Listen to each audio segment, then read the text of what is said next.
الخير، ازيكم عاملين ايه؟ يا رب تكونوا بألف صحة وبألف خير. النهاردة هنعمل بسكوت ال10 دقايق الخطير اللي انت شايفاه ده. هنعمله مع بعض بالغطا دوت. ايوه، هنعمله مع بعض بالغطا الريزة ده. إيه، بكوبايتين دقيق هتعملي كمية اكتر من كده، بس دي اتاكلت وكده هو بجد زي ما انت شايفة اهو. هنعمله مع بعض دايب دايب جدا ومقرمش. بصي بجد خطير. يلا مع بعض نشوف هنعمله ازاي. ربع سكر عليهم كوبايه الا ربع زيت. ممكن تستبدليها بزبده عادي، بس انا حبيت اوفر لك شويه في الوصفه دي. لو عندك نوع زبده جيده ممكن تستخدميها حسب الحاجه اللي انت تفضليها. بيضتين كبار، فانيليا، باكو فانيليا او فانيليا سايله معلقه صغيره. كل المكونات دي هضربها في الخلاط وهرجع اوريها لكم. وهو بعد ما ضربت الخليط بقى بالشكل ده، اتاكد ان السكر بتاعي داب خالص، ودي اهم مرحله عندي زي ما انت شايفه. احطه على جنب كده. هو المكونات السائله بتاعتي خلصت. اكون بنفس الكوبايه اللي انا عايرت بيها كل حاجه. هبتدي ده دقيق عادي متعدد الاستخدامات. ابتدي احط هما المفروض كوبايتين وربع. انا هبتدي اضيف كوبايه هنخلها الاول. طبعا احنا متفقين ان اي حاجه، اي دقيق لازم انخله. هحط اول كوبايتين يبقى معايا المقدار كوبايتين وربع، بس هضيف كوبايتين الاول ونص كوبايه نشا. طبعا النشا هو اللي هيديله القرمشه.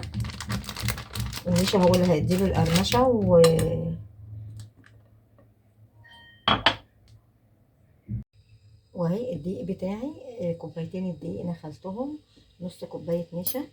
هبتدي اضيف رشه ملح صغيره، معلقه بيكنج باودر صغيره برضو. واتفقنا ان احنا هنخلي ربع كوبايه على جنب لو احتجتها. هبتدي بقى اضيف المكونات السايله على المكونات الجافه بتاعتي، وابتدي اضرب. بجد فعلا بسكوت ال10 دقايق، يعني في 10 دقايق هتكوني مخلصه البسكوت بتاعك زي ما انت شايفه. هقلب كده اهو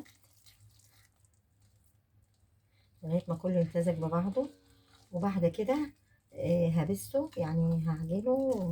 مش هعجن ياما، لا هلم بدقيق بس لما كله كده اهو امتزج مع بعض.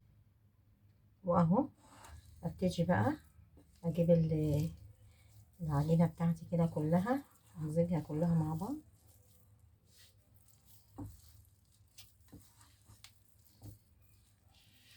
عجينه سهله، لو عندك اولاد هيحبوه جدا. ممكن كمان تقسمي العجينه دي نصين، شوكولاته والنص التاني فانيليا زي ما انت شايفه كده اهو. هي العجينه ابتدت تلم معايا.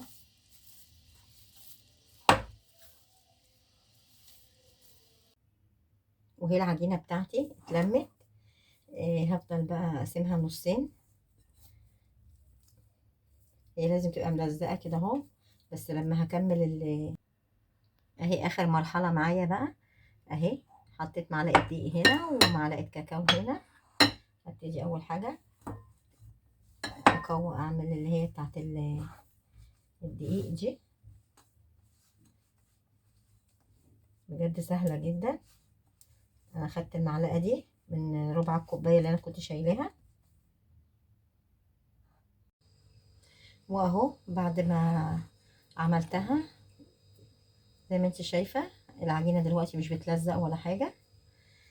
طبعا من ربع كوباية قولي خدت معلقتين، يعني قولي معلقتين، يعني ما خدتش برضو، قول كوبايتين وربع. دلوقتي هختبر العجينة بتاعتي، لو شققت هحاول اضيف لها حاجات تانية. بصي العجينة مش مشققة وجميلة جدا. هبتدي احضر الصاجات بتاعتي، الصواني او اي حاجة هتحطي فيها. مسحة زيت صغيرة خالص، او لو ورق زبدة ماشي، لو ورق زبدة ممكن تحطيه. بس هي مش العجينة بتاعتي حلوة ما تخافيش خالص. وهبتدي اشكل.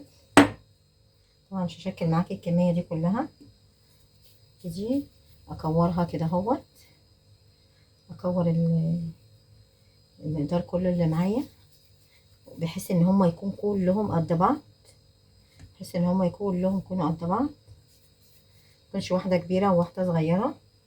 كل ما صغرتي كل ما يبقى شكلها احلى.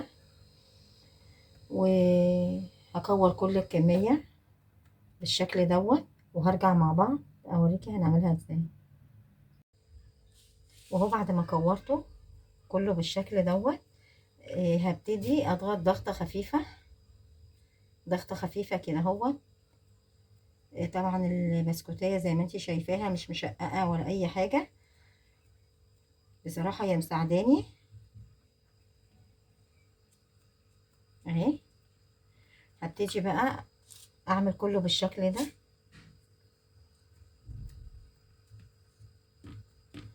وبالغطا ده او باي حاجة تانية تحبي تشكلي بيها، وتعملي اشكال كده اهوت، 3 4 5 نفس الحكاية. انا ممكن اكون ما ظبطتهاش يعني صغير وكبير، بس مش مشكلة. لو عندي ميزان مطبخ كنت قدرت ان انا اظبطها كلها قد بعضها. بصي شكلها جميل ازاي. طبعا باقل المقادير، كلها موجودة في البيت، مش هتكلفي نفسك اي حاجة. لو عندك اطفال.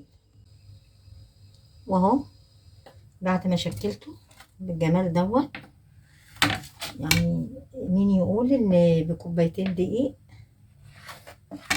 عملت الكمية دي كلها.